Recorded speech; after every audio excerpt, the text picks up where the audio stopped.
International crimes ট্রাইব্যুনালে একটা আবেদন দাখিল করেছিলাম। আপনারা ইতিমধ্যেই জানেন যে আমাদের তদন্ত সংস্থা দিনরাত নিরলস কাজ করছেন।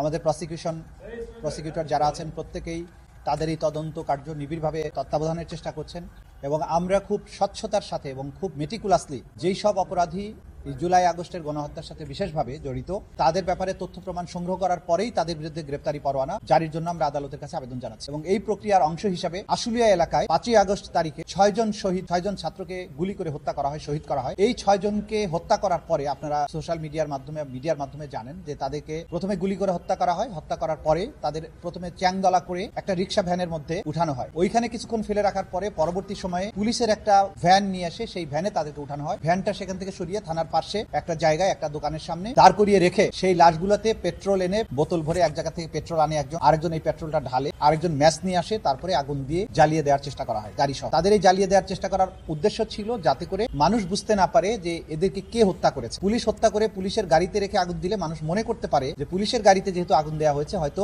এই হত্যাকাণ্ডটা ছাত্র জনতা করেছে। এইভাবে দায়টা অ্যাভয়েড করার জন্য তারা পুলিশের গাড়িতে রেখে আগুন দেয়। আমাদের তদন্ত সংস্থা এই ব্যাপারে ডিটেইল তদন্ত করে এবং তদন্ত পরে যেটা পাওয়া যায় যে এই ঘটনার সময়ে গুলি বর্ষণের সাথে ঢাকা 19 আসনের সেই সময় যে এমপি ছিল সাইফুল ইসলাম, সে নিজ হাতে অস্ত্র নিয়ে গুলি বর্ষণ করেছে পুলিশের পাশাপাশি ছাত্রলীগকে নিয়ে। তিনি সহ এই লাশ পোড়ানোর ঘটনার সাথে সেই সময় কর্মরত 4 জন পুলিশ অফিসারকে আমরা শনাক্ত করেছি। এই 4 জন আর সাইফুল ইসলাম ঢাকা 19-এর এমপি সেই সময়, তার বিরুদ্ধে আমরা গ্রেপ্তারি পরোয়ানা জারির জন্য আবেদন করেছিলাম। আদালত গ্রেপ্তারি পরোয়ানা জারি করেছেন আজকে, বলেছেন ইমিডিয়েটলি তাদেরকে অ্যারেস্ট করে আদালতে সোপর্দ করেন এবং এই গ্রেপ্তার করা মাত্র তাদেরকে আদালতের কাছে সোপর্দ করতে হবে এবং পরবর্তী 26শে জানুয়ারিতে এই মামলার জন্য পরবর্তী তারিখ নির্ধারণ করা হয়েছে। এর মধ্যে প্রোগ্রেস রিপোর্ট বা তদন্ত রিপোর্ট যেটা আমরা পাবো সেটা আদালতের কাছে দাখিল।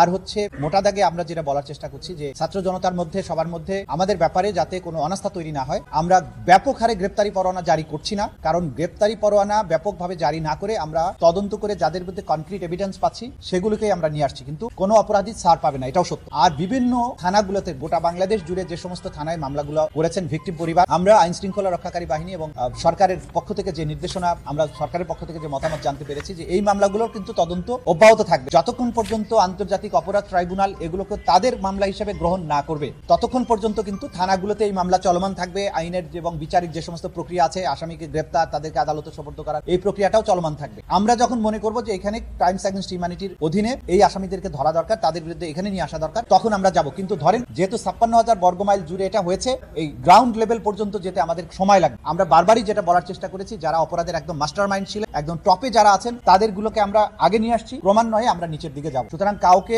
আশাহত হওয়ার প্রয়োজন নাই। আমরা আশ্বস্ত করছি জাতিকে যে আমরা সবার ব্যাপারে আমরা যথাযথ ব্যবস্থা গ্রহণ করব।